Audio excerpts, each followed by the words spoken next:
ডাঙৰ ডাঙৰ গ্ৰহ নক্ষত্ৰবিলাক গণনা কৰি আছিলা দেখি আমি চকুত পৰা নাছিলো। এতিয়া সেইদিনা শেষ কৰি যেতিয়া যদুপতিয়ে সৰু সুৰাৰ তলাৰ লেখত ধৰি আহি আমিতো পতিয়া তৰা আমাক সহায় তুমি কম চকু সকলোখিনি যদুপতিৰ পৰাই ভাল। বাৰু মামা এটা কথা সুধো কবানে? অন্তৰ্যামী ভগৱানক নকলেও জানিব।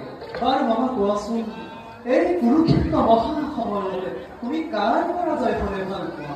পৰাজয় পৰাজয় হ'বলৈ আৰু বাকী নাই। এতিয়া ভাল পাইছো নে বেয়া পাইছো সেয়া যদুপতিয়ে জানে।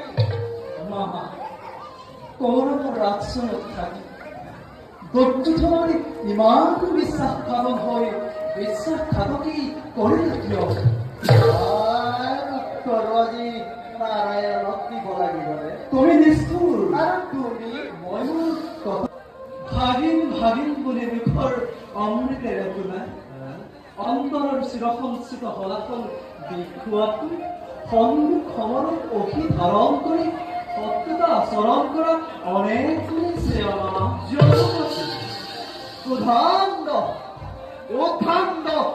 মানে এই প্ৰতাৰণা এই প্ৰবঞ্চনা ক্ষমাৰ অযোগ্য বুলি জানো নাই মই, কিন্তু পূৰ্ণব্ৰহ্ম ভগৱানৰ কপট নিদ্ৰাতকৈও মোৰ এই আচৰণ বেছি দুখৰ নহয়।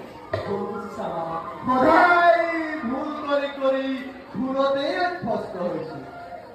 এতিয়া আৰু শেষ বছৰত সেইবোৰ নাভাগে নাই। মামা তোমাৰ দুখতেই কৌৰৱ ধ্বংস হ'ল।